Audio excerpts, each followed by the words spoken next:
بسم الله الرحمن الرحيم. تحياتي إلى كل إخواتي جماهير الأبيض الملكي. يا رب تكونوا بخير، وإن شاء الله الأيام الجاية تجلب لنا كل خير وسعادة علينا وعلى نادينا إن شاء الله. أحب أبارك لكل جماهير الأبيض الملكي. النهاردة الحمد لله فريق كرة الطايرة بيقدر يفوز على النادي الأهلي في أول ماتش من البيست اوف 3 للحصول على كأس مصر. فريق كرة الطايرة فريق رجالة الحمد لله. البطولة يا جماعة النهائي بيتلعب من 3 مطوشة. لو أي فريق قدر يكسب ماتشين بياخد بطولة الكاس. يعني إن شاء الله فريق الزمالك إن شاء الله يكسب الماتش القادم، يبقى كده كسب ماتشين، يبقى خد بطولة الكاس. وهو كان لسه واخد بطولة الدوري من أيام معدودة. هيبقى حصل بالشكل ده على جمع ما بين الدوري والكاس للموسم الثاني على التوالي. وعلى فكرة الأهلي قوي جدا جدا في كرة الطايرة، وبيصرف عليها مبالغ يعني عايز اقول لكم كبيرة جدا، وجايب لاعبين على اعلى مستوى وبياخدوا مبالغ ضخمة جدا، في حين ان الزمالك معظم الفريق من ناشئين الفريق الزمالك من ناشئين الصاعدين، وما دعمش بمحترفين اقوياء غير محترف تركي، وبصراحة مستواه مش قد كده. يعني النهاردة حتى يعتبر كأنه ما شاركش. واعتقد ان هو يعني بعد الموسم ما ينتهي، يعني بعد بطولة الكاس دي احتمال كبير انه يرحل لانه ما اثبتش مستوى. بس الحمد لله فريق الطايرة بيعوض الزمالك عن موسم صعب جدا علينا كزملكاوية، وبيجيب لنا بطولة الدوري، والحمد لله بيعدي نسبة 50% من الحصول على بطولة الكاس. ادعوا لهم، دول رجالة يستحقوا مننا ان احنا نقف جنبيهم ونهتف باساميهم في عز الظروف الصعبة وأزمة في المستحقات، لكن جابوا لنا الدوري وإن شاء الله هيتوجوا بالكاس. فريق رجالة وكل التقدير ليهم. مبروك علينا زملكاوية، فريق الرجالة، فريق كرة الطايرة وناشئين الزمالك اللي بيثبتوا في كل الألعاب إن هم ولاد فعلا النادي ورجالة وموهوبين. النهاردة جايب لكم عدة موضوعات وأخبار الفريق وآخر المستجدات في الفريق، وأول صفقة للزمالك تعتبر 90% رسمية أو خلاص هي شبه رسمية. يا ريت في الأول تدعمونا باشتراككم واللايك والشير. قناة الزملكاوية هي قناتكم، قناة الجماهير. احنا لدعم كيان نادي الزمالك، احنا صوت الجماهير، وعشان كده القناة اتسمت بالزملكاوية، ليك وليا ولكل جماهير نادي الزمالك، نوصل صوتنا وندافع عن نادينا. فعشان كده يا ريت تدعمونا باشتراككم وباللايك والشير عشان صوتك وصوتي يوصل للإدارة وكل المسؤولين وندافع عن كيان الزمالك. هنبدأ سريعا. استمرارا لكشف فضايح ومجاملات النادي الاهلي. في الاول انا هخلي مع كل اخبار نادي الزمالك في اخر الحلقه. هنبدا بالحاجه كده اللي ايه نحب نتكلم فيها، فضايح النادي الاهلي المستمره، عرض مستمر، وعلى مين؟ على ايد اولاد النادي الاهلي. قبل كده خرج علينا الكابتن عادل هيكل، وده كابتن النادي الاهلي ومن اهم لاعبين جم في تاريخ النادي الاهلي، وطبعا هو كان ممثل برضه زيه زي كابتن صالح سليم كان ممثل. كابتن عادل هيكل خرج علينا قبل كده بفضيحة كبيرة وكل الناس هجمته، ان كان في رئيس في النادي الاهلي اسمه عبده البقال. اسمه عبده البقال، ده مش لقب، هو اسمه كده عبده البقال. عبده البقال. وقال كابتن عادل هيكل ان هو كان بيشتري الماتشات، واشترى ماتش قبل كده تقريبا من نادي الترسانة واكتر من ماتش. والراجل طلع اتكلم بمنتهى الصراحة وقال ان هو مستعد انه يواجه اي حد، وهو ما بيقولش غير الصراحه، بالذات بعد العمر اللي وصل له، ان هو الكابتن التاريخي، يعني يعتبر من كباتن التاريخيه في نادي الاهلي. فهو دي الحقيقه، ان الاهلي كان بيشتري البطولات بالفلوس، بيرشي لعيبه في الفرق الثانيه عشان يفوتوا له الماتشات. وده مش كلامي، ده كلام كابتن عادل هيكل اللي هو كابتن النادي الاهلي، وكابتن الخطيب اللي هو رئيس النادي الاهلي ده كان الكابتن بتاعه. طيب هل كده وبس؟ لا، برضو ابن من النادي الاهلي وكابتن من كباتن النادي الاهلي المهمين جدا، كابتن مصطفى يونس، بيطلع ويقول ان الاهلي اكبر مفسدة في تاريخ الكرة المصرية، وان الاهلي مليان بالمخالفات والفضايح اللي هي من رشوة يعني انتوا عارفين بقى القصة. يعني هو طلع واتكلم ان الاهلي كله فساد، بالعكس ده قال اكبر مفسدة في التاريخ. ده بناء على تصريحات كابتن مصطفى يونس اللي موجودة على النت في كل مكان وعلى اليوتيوب. هل ده وبس؟ لا، بيخرج علينا امبارح تصريحات خطيرة جدا من كابتن طاهر ابو زيد، اللي انا مسميه الطاهر ابو زيد، الراجل الشريف، الراجل اللي قبل كده حل مجلس إدارة النادي الأهلي وكان عايز يفتش عليهم، وكان بيقول في مخالفات مالية في النادي الأهلي كبيرة جدا وضخمة. وكان نصيب كابتن طاهر أبو زيد، الطاهر أبو زيد، الحل، يعني ان هم اقلوه بسبب ان انت ازاي تتجرأ وتحل مجلس إدارة الأهلي وتتهمهم بالفساد والمخالفات المالية، واتحل او اقالوا كابتن طاهر ابو زيد. كابتن طاهر ابو زيد خرج امبارح بتصريح جريء جدا وقال كالتالي: ده يا جماعه يعتبر هو فعلا اجرأ وزير شباب ورياضه جه في مصر، وكان بيدافع عن حقوق كل الانديه برغم اهلاويته الشديده، لكن هو فعلا انسان محترم ومتربي كويس جدا، وكان عايز يبقى في عداله ما بين كل الانديه، ما يسودش قطب واحد اللي هو النادي الاهلي ويطغى في الظلم وياخد حقوق كل الانديه الاخرى، وياخد حقوق مش حقوق وبطولات ما يستحقهاش. فكان عايز يعمل كده، ودي كان مصيره الاقاله. المهم خرج علينا وقال لنا ايه كابتن طاهر ابو زيد؟ ثانيه واحده. تصريحات كابتن طاهر ابو زيد، قال اللي بيحصل في نادي الزمالك ده نادي الزمالك نادي كبير، اللي بيحصل لنادي الزمالك ظلم كبير وعبث، ودي مش عدالة، وفي نفس الوقت يوجد نادي آخر فيه مخالفات أو مليء بالمخالفات، ومفيش حد يقدر يتحدث عن المخالفات دي أو يحاسب المسؤولين عن المخالفات. ده تصريح كابتن طاهر أبو زيد، ده تصريح للتاريخ يضم التصريحات كابتن عادل هيكل وكابتن مصطفى يونس، وادي كابتن طاهر ابو زيد. اللي بيحصل في نادي الزمالك ظلم كبير وعبث، وهذه ليست عدالة، وفي نفس التوقيت يوجد نادي آخر فيه مخالفات ولا يجرؤ أحد على التحدث عنها أو التحقيق فيها.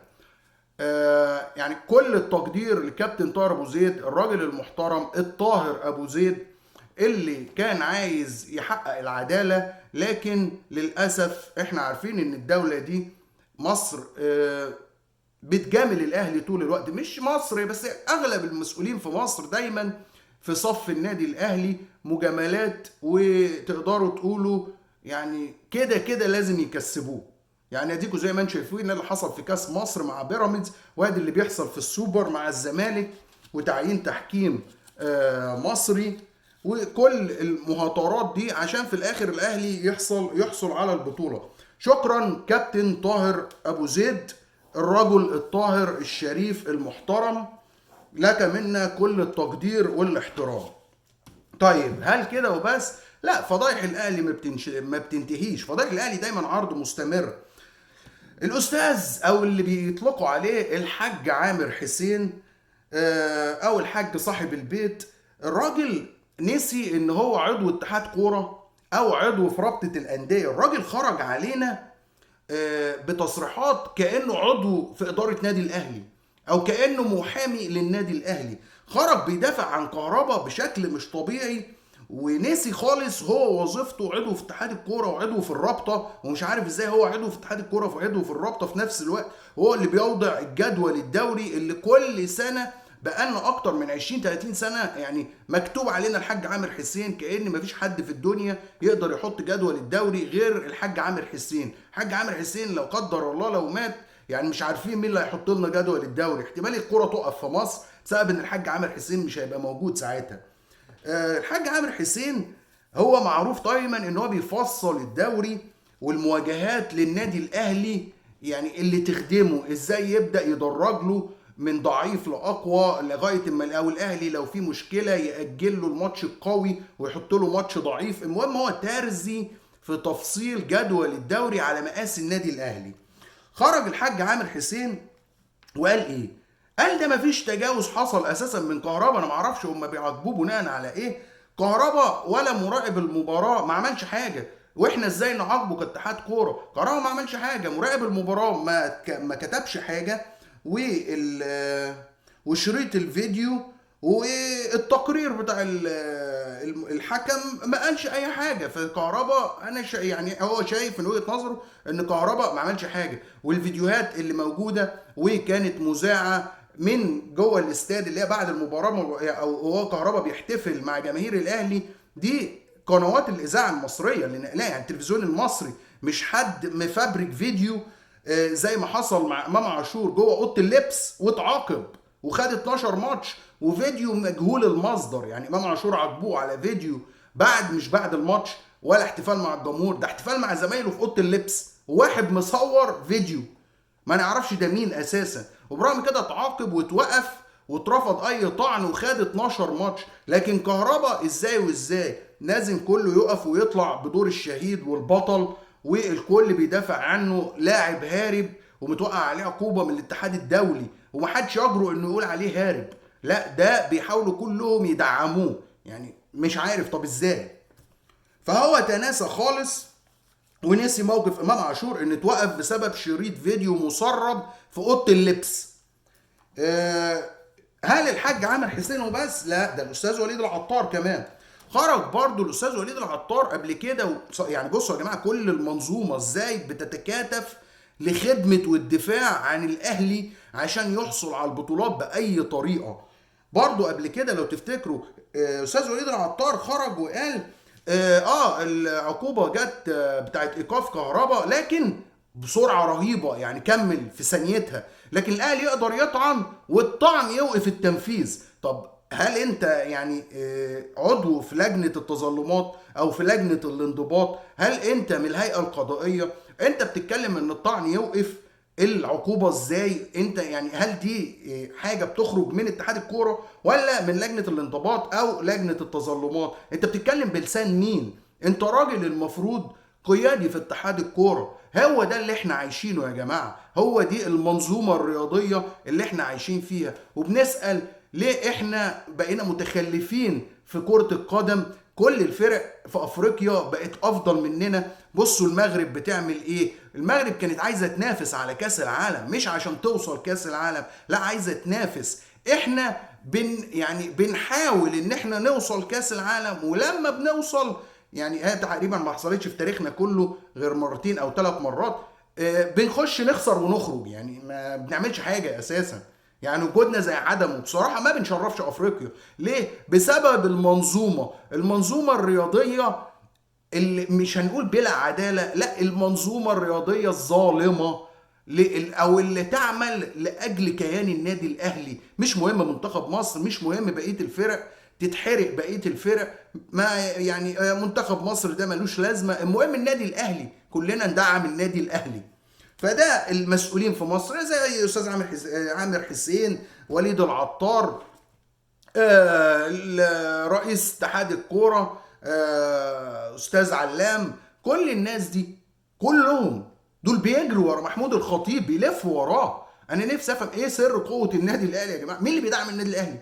ايه الكيان ده اللي محدش بيقدر يمسه؟ من هنا دي كان اخر حاجه عن النادي الاهلي وفضايحه. شروط نادي الزمالك للمشاركه في السوبر. خرج من نادي الزمالك ان هو عشان يشارك في السوبر لازم يتم تنفيذ عقوبه كهرباء، وان العقوبه الطعن ما يوقفش التنفيذ. فهل هو ده اللي هيحصل؟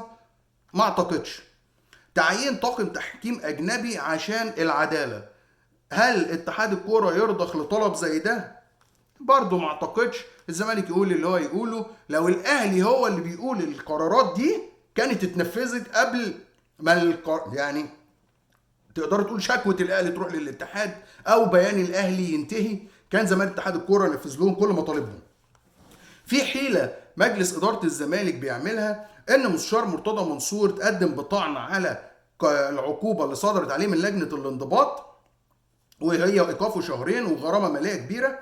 ايقافه شهرين عن حضور المباريات، وصرح ان هو كان المفروض يبقى رئيس البعثة في مباراة السوبر بالامارات، ولكن احتراما لقرار لجنة الانضباط مش هيسافر لكنه طعن على العقوبة، لكن صرح وقال ان الطعن لا يوقف العقوبة، تنفيذ العقوبة. فهل دي مناورة من المستشار مرتضى منصور؟ الراجل ده ما بيطلعش يقول حاجة في القانون إلا وهو بيرمي الحاجة تانية. فهل هو هنا بيحطوهم في موقف أنا هو هنفذ العقوبة، والطعن اللي قدمته ده ملوش أي لازمة في حتة إن هو يوقف تنفيذ العقوبة؟ ده نفس الموضوع مع كهربا. هل هو بيقول ان يعني هنا الموقف بتاعي مماثل لموقف كهربا، الطعن بتاعي ما يوقفش تنفيذ العقوبة بتاعتي، وطعن كهربا المفروض ما يوقفش تنفيذ عقوبته. فهنا هنشوف هل دي حيلة من نادي الزمالك للانسحاب. هو الواقع ان في كلام فعلا جاي من نادي الزمالك عن ان هم عايزين ينسحبوا بسبب اللي بيحصل. المنظومة كلها يا جماعة على فكرة، كل الناس حتى اللي ضد مجلس إدارة نادي الزمالك، المعترضين المؤيدين، كله بيجتمع حاليا ان لازم يبقى في رد فعل قوي، وبيطالب بالانسحاب من السوبر لإحراج المنظومة الكروية والرياضية في مصر. فهل ده اللي احنا هنشوفه؟ أتمنى ذلك، يبقى في رد فعل قوي جدا عشان احنا زهقنا بجد. بالنسبه بقى لفريق الكوره، اخر حاجه معانا بالنسبه لفريق الكوره، المدير الفني يا جماعه بيعمل جلسات مكوكيه مع اللعيبه، بيقعد مع كل لاعب، فعلا بيقعد مع كل لاعب. ولا بقول لكم ده من جوه نادي الزمالك، بيحفزهم، بيشرح لهم اخطائهم، بيتكلم وبيوجههم فنيا وخططيا، وبيعرفهم واجبات مراكزهم، بيدعم اللعيبه كلها. بصوا، هو قعد اخر مره كان بعد الماتش مباشره مع حسام عبد المجيد، وقال لعب حسام عبد المجيد ان هو لاعب كويس صغير السن وموهوب، لكن محتاج يركز ويجتهد اكتر من كده. وقال له ان هو عادي انه يخطأ، مفيش مشكله، لكن هو عارف ان هو لاعب جيد وهيديله فرصه وفرصه واثنين وثلاثه وهيدعمه. وده كويس جدا ان هو المدرب بيشتغل نفسي مع اللاعبين. وقعد مع ناصر منسي برضو، قال له ان انت ما لعبتش الماتش اللي فات عشان كنت لازم اشوف سيف الدين الجزيري واديله برضو فرصة كاملة، لكن انت مهاجم رائع، وبرضو دعمه وخلاه. يعني هو بيحاول يخلي اللعيبة كلها دايما في الصورة. وفي نفس الوقت عمل حاجة كويسة جدا جدا، ان هو قعد مع اللاعبين المستبعدين وشد من ازرهم ودعمهم، وقال لهم ان فرصتهم جايه بس بعد مباراه السوبر، وقال لهم ان الوقت ضيق جدا. واللاعبين دول هم مصطفى الزناري ومحمود شبانه وسامسون اكينيولا، قال لهم انه هيديهم الفرصه وهيديهم فرصه جامله قبل الحكم عليهم بالاستمرار مع الزمالك او بخروجهم بيع او اعاره. فعشان كده المدرب شغال نفسي كويس قوي قوي قوي.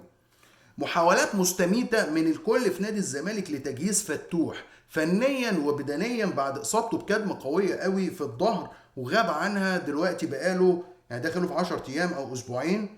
المدير الفني نفسه الكولومبي متابع حالة فتوح، وبيقعد مع فتوح وبيعمل معاه جلسات فنية وتوجيهات لواجبات جديدة، بيديله ادوار جديدة وواجبات جديدة. تقدروا تقولوا لجنة الكورة بدأت الشغل بتاعها، وبتتابع اكتر من لاعب في الدوري المصري، واهمهم محمود حمادة، وباك شمال. يعني برضو عايزين يجيبوا باك شمال، بس ظهور حاتم سكر بمستوى قوي يعني خلى ان في تردد في ان الزمالك يجيب باك شمال. لجنة الكورة برضو عينيها زي ما هي عليها على الدوري المصري، بتتابع لعيبة من افريقيا عشان ترشحهم للمدير الفني الكولومبي. وبرغم ان المدير الفني اعلن او قال لامير مرتضى وقال لاداره نادي الزمالك ان هو هيجلب بعض الصفقات من امريكا الجنوبيه، وان هم هيكونوا لعيبه مميزه جدا وبمبالغ كويسه، يعني مش تبقى مبالغ غاليه او مبالغ فيها. ووعدهم ان اللعيبه دي هتكون على مستوى عالي جدا جدا. معانا تصريحات كابتن فاروق جعفر. بصوا، كابتن فاروق جعفر نتفق نختلف، في ناس كتير بتنتقده وناس كتير بتقول ان هو دايما كان بيدور على مصلحته، لكن بصراحة ليه مواقف، بالذات مواقفه الأخيرة جميلة جدا جدا، طلع وقال سيف فاروق جعفر ابن الزمالك، عشان موضوع توقيع سيف، توقيع يوسف اسامه، هو طلع قال سيف ما وقعش لاي فريق وفي انتظار التجديد للزمالك. سيف ابن الزمالك وهو مش عايز يخرج من الزمالك، ولا انا عايزه يخرج من نادي الزمالك، ولو خرج من نادي الزمالك يخرج للاحتراف، وبرضه من خلال نادي الزمالك، والزمالك يعني يحصل على مقابل مادي من خروجه ويرجع تاني على الزمالك. لكن هو مش عايزه يلعب خارج نادي الزمالك، وهو نفسه سيف مش عايز يسيب نادي الزمالك. تصريحات في منتهى الجمال من كابتن فاروق جعفر، وبرضه من سيف فاروق جعفر اللي مصمم انه يحصل على فرصته في الزمالك، وبيثبت ان هو زملكاوي فعلا اصيل. كان نفسي التصريحات دي تخرج من كابتن اسامه نبيه، اللي كل شويه يخرج علينا ويقول لنا يوسف اسامه اصل هو ممكن ما يبقاش السنه الجايه موجود في الزمالك، اصل هو ممكن يوقع، اصل هو ممكن مش عارف ايه. يا كابتن يوسف انت ما بتتكلمش يعني عن ميسي. هو لعيب كويس وابن الزمالك، بس هو لو مش حاسس بقيمه الزمالك خلاص اتوكل على الله. يعني هو مش سوبر ستار، ده لسه ناشئ طالع. مش كل شويه تطلع تقول لنا اصل هو ممكن يمشي، اصل هو ممكن ما يكملش، اصل هو مش عارف متضايق، اصل هو عايز يتجوز، اصل هو عايز يبني مستقبله. ده لسه طالع ما كملش كام شهر، بالراحه شويه. امال انت لو ما كنتش ابن الزمالك وهو ابن نادي الزمالك، يعني ده انت والدك كابتن، يعني كابتن اسامه نبيه والده اساسا كان عنده محل كوافير جوه نادي الزمالك. يا جماعه ده متربي، كابتن اسامه نبيه ده متربي جوه نادي الزمالك. خيره عليك يا كابتن اسامه، وخيره على ابنك. يعني بالراحه شويه، مش كلها ماديات. اول صفقات نادي الزمالك احمد ايمن منصور. احمد ايمن منصور كان الزمالك تعاقد معاه في بدايه الموسم، لكن بسبب ظروف الجيش هو كان جاي صفقه حره من بيراميدز ومضى للزمالك، لكن بسبب ظروف التجنيد خرج له من الزمالك، اداه لطلائع الجيش اعاره لمده موسم. والسبب الرئيسي اللي هيخلي احمد منصور يعود لنادي الزمالك، وهي دي الصفقه اللي انا بقول لكم عليها، صفقه تمت للزمالك، ان المدير الفني محتاج مدافع بيلعب برجله الشمال. فهو اداره الزمالك قالت له عندنا، بس هو حاليا معار بسبب ظروف تجنيده لنادي طلائع الجيش، وهيرجع الموسم القادم. يبقى كده احمد ايمن منصور هو اول صفقه عائده لنادي الزمالك، وهيبقى معاه محمود علاء، وهيبقى معاه حمدي علاء، واحتمال كبير يوسف اوباما، والله اعلم موقف اسامه فيصل واحمد عيد. وهنا نهايه حلقتنا، واتمنى انها تكون عجبت حضراتكم، وان شاء الله اشوفكم بكره، والسلام عليكم ورحمه الله وبركاته. ولا تنسونا بالاشتراك واللايك والشير، والسلام عليكم ورحمه الله وبركاته.